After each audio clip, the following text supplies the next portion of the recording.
Everyone, I am advocate Rabia Amjad और जैसे कि आप जानते हैं कि आज बहुत इंपॉर्टेंट केस की सुनवाई थी। इमरान खान की तोशाखाना केस की सुनवाई थी और उसमें जब अदालत में इमरान खान पेश हुए तो उनको वहीं पे 3 साल की कैद सुनाई गई और साथ में उनको डिस्क्वालीफाई कर दिया गया, उनको नाअहल करार दे दी गया। तोशाखाना केस में चेयरमैन पीटीआई को 3 साल की कैद और 1 लाख जुर्माना भी कहा गया है। चेयरमैन पीटीआई को गिरफ्तार भी कर लिया गया। जमान पार्क से गिरफ्तार करने के लिए पुलिस जमान पार्क में आई और उनको गिरफ्तार करके कोट लखपत जेल में मुंतकिल कर दिया गया। इमरान खान अगर जुर्माने की अदायगी नहीं करते तो अदम अदायगी पे मजीद 6 माह की सजा भी होगी। अदालत का ये बड़ा फैसला आ चुका है और लोग इस पे अब हैरान हैं कि इस तरह का फैसले की किसी को उम्मीद नहीं थी। लेकिन तोशाखाना से तहाइफ जो हैं वो गलत बयानी की गई थी और मुलजिम ने यानी कि इमरान खान पीटीआई चेयरमैन ने इलेक्शन कमीशन में झूठी तफसीलात जमा करवाई हैं। अदालत का ये बड़ा फैसला जो है आ गया है और इमरान खान को गिरफ्तार करके पुलिस कोट लखपत जेल में मुंतकिल कर दिया है। इसके साथ इमरान खान बिल्कुल नहीं घबराए। उन्होंने कल रात ही एक मैसेज कर दिया था। कल रात उन्होंने अपनी कौम से खिताब किया था जिसमें उन्होंने कहा था कि गिरफ्तारी के बाद क्या हालात हो सकते हैं वो आपको बताएंगे। इसके साथ साथ गिरफ्तारी के बाद अभी जमान पार्क में क्या सूरत हाल है ये भी आपको डिटेल से बताएंगे। और साथ ही साथ लतीफ खोसा भी इमरान खान को लेकर बहुत परेशान थे। उनकी मीटिंग भी हुई थी और उनके केस भी कुछ कर रहे थे। लेकिन अब तोशाखाना केस में जो उनके लॉयर हैं तफसीली बात की है, तफसीली केस की डिटेल बताइए। आइए वो सब भी आपको सुनवाते हैं। केस के अंदर इमरान खान साहब को 3 साल की सजा सुना दी गई, साथ 1 लाख जुर्माना किया गया। कोर्ट ने डायरेक्शन दी है आईजी इस्लामाबाद को कि वारंट जो है वो एग्जीक्यूट करवाएं।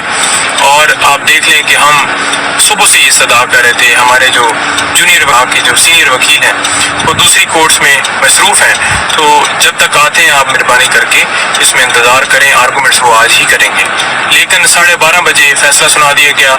हालांकि जो कोर्ट टाइमिंग है वो 4 बजे तक होती है, रूटीन के मुताबिक ख़त्म होता है। लेकिन 12:30 बजे हमें सुने बगैर, हालांकि हाई कोर्ट की तरफ से कोई ऐसी डायरेक्शन नहीं थी कि आपने 1 दिन के अंदर अंदर ही जो फैसला सुनाना है, बल्कि ये कहा गया कि इनको सुना जाए। तोशाखाना केस में इमरान खान की गिरफ्तारी के बाद जमान पार्क की क्या सूरत हाल है आपके साथ वो भी शेयर करेंगे।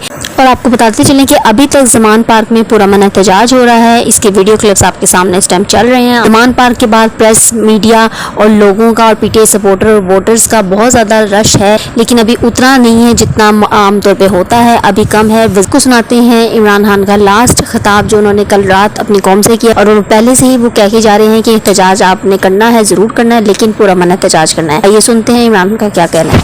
अपील है कि आपने घरों में चुप करके नहीं बैठना। मैं ये जो जदोजहद कर रहा हूँ ये अपनी ज़ात के लिए नहीं कर रहा, अपनी कौम के लिए कर रहा हूँ, आपके लिए कर रहा हूँ, आपके बच्चों के मुस्तकबिल के लिए कर रहा हूँ। अगर आप अपने हकूक़ के लिए नहीं खड़े होंगे आप गुलामों की ज़िंदगी गुजारेंगे और गुलामों की कोई ज़िंदगी नहीं होती। गुलाम ऐसे होते हैं जैसे चूंटियाँ ज़मीन पे होती हैं। और ये बड़ी ख्वाब का नाम था पाकिस्तान। नारा था ला इलाहा इल्लल्लाह। पाकिस्तान का मतलब क्या कि हम कोई इंसान के सामने नहीं झुकते।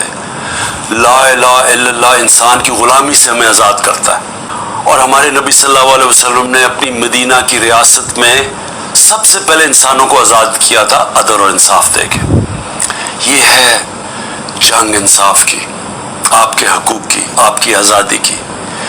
और कभी भी याद रखें कोई आज़ादी प्लेट में रख के नहीं देता। जिस तरह मैं कहता हूँ जंजीरें गिरती नहीं हैं, तोड़नी पड़ती हैं। पुरअमन एहतजाज आपने करते रहना है जब तक कि आपको आपका हक नहीं मिलता। और वो सबसे बड़ा फंडामेंटल राइट है वोट के ज़रिए अपनी हुकूमत मुंतखब करना, ना तो किसी और कोई कब्ज़ा ग्रुप इस पर कब्ज़ा करके बैठ जाए जो आज कब्ज़ा करके बैठा हुआ है। शुक्रिया। और अब बात करते हैं आज की दूसरी बड़ी खबर की, जो कि कल का वाकया है। फैसलाबाद में ये वाकया हुआ। चेहरे पे इसलिए स्माइल देख रहे हैं क्योंकि वाकया ही इस टाइप का हुआ है कि जो हैरानगी है। फैसलाबाद में एक ब्रांड की सेल में, लूट सेल में हाथापाई होगी। नौबत कहां तक आ गई, पहले आप ये वीडियो देखिए फिर आपको डिटेल्स की बताते हैं।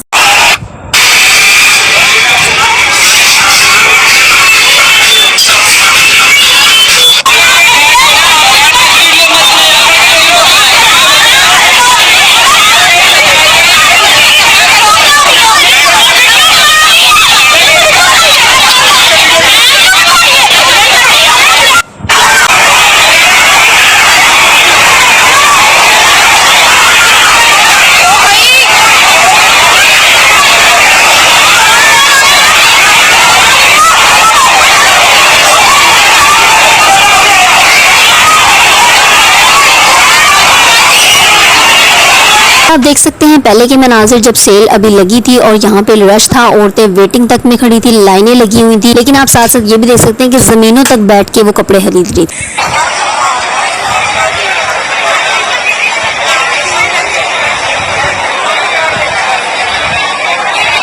फैसलाबाद में जड़ावाला रोड के करीब एक मॉल में ये वाकया पेश आया जहाँ पे ब्रांड की सेल लगी हुई थी। वहाँ पे औरतें आई थी शॉपिंग के लिए, सेल के लिए, लेकिन यहाँ पे हाथापाई तक नौबत आ गई। एक लड़ाई, पसंदीदा कपड़ा लेने के लिए एक दूसरे से हाथापाई करने लगी, औरतें एक दूसरे से कपड़े छीनने लगी, जिसकी वजह से उनमें गर्मा गर्मी होगी, मामला खराब हो गया और यहाँ तक नौबत पहुंच गई। उन्होंने अपने हावंद को, अपने हस्बैंड, अपने भाइयों को मॉल में अंदर बुला लिया। यहाँ पे सिर्फ अभी लेडीज की सेल थी और लेडीज का रश था, वहाँ पे आदमी भी आ गए। और क्या यहाँ से स्टार्ट हुआ था कि एक और लड़की और उसकी सास जो है उनको कोई सूट पसंद आ गए थे, जबकि वो दूसरी औरत में लेने के लिए लगी और यहाँ तक बात पहुंच गई कि उन्होंने एक दूसरे से छीनने शुरू कर दिया और उसके बाद हाथापाई इतनी बढ़ गई कि अपने अपने हस्बैंड्स को बुला लिया। लोगों ने हवाई फायरिंग की और यहाँ पे मदीना टाउन की पुलिस ने फायरिंग और हाथापाई करने वाले 6 अफराद को गिरफ्तार कर लिया और उनके खिलाफ FIR काटी गई। FIR में यही लिखा गया कि एक दूसरे से पसंदीदा सूट छीनने की वजह से उनके हस्बैंड्स में हाथापाई हुई और हवाई फायरिंग की गई, एक दूसरे को मारा, जिससे खौफ और हरास फैल गया। सारे लोग हैरान रह गए कि मॉल का क्या हाल हो गया है। ये है वो लड़की जिसको कोई सूट पसंद आया था और साथ ही साथ इसकी सास को भी पसंद आया था और इन्होंने हाथों में सूट पकड़ लिए थे, ये किसी को दे नहीं रही थी, जबकि दूसरी औरत को भी पसंद आया, शायद ये लास्ट सूट था।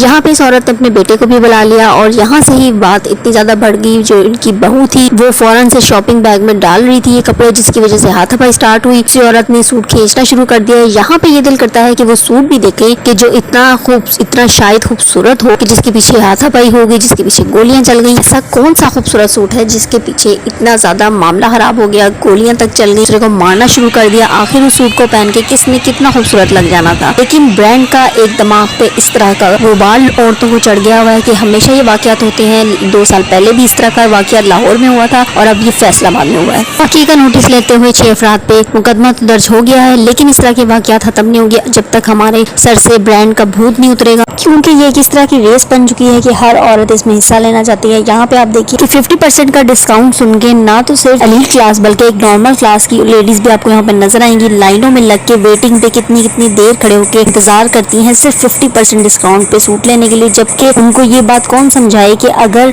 सूट 50% पे आ चुका है तो इसका मतलब असल रेट पे जो उसका रियल प्राइस आया था, जो ओरिजिनल प्राइस था, उस पे सब लोगों ने लेके पहन चुके हैं, एलीट क्लास लेके पहन चुकी है। अब मुकाबला लगाने का कोई फायदा नहीं, क्योंकि अब सबको पता होगा कि सेल में 50% डिस्काउंट पे ये चीजें मिल रही हैं। लेकिन ये बात उनके समझने से कासिर है। वो ब्रांड के इस जुनून ने औरतों को बहुत ज्यादा पागल कर दिया है कि अब लड़ाइयों तक बात पहुंच गई है। मज़ीद न्यूज और अपडेट्स के लिए देखते रहिए चैनल। इन वीडियोस को बनाने में हमारी मेहनत लगती है, हम वैलिड और सच्ची न्यूज पहुंचाते हैं, इसलिए इस चैनल को लाइक कीजिए, सब्सक्राइब कीजिए और बेल आइकन को जरूर प्रेस कीजिए ताकि आने वाले सब लीगल केसेस की न्यूज़ आपसे शेयर की जा सके। Thank you.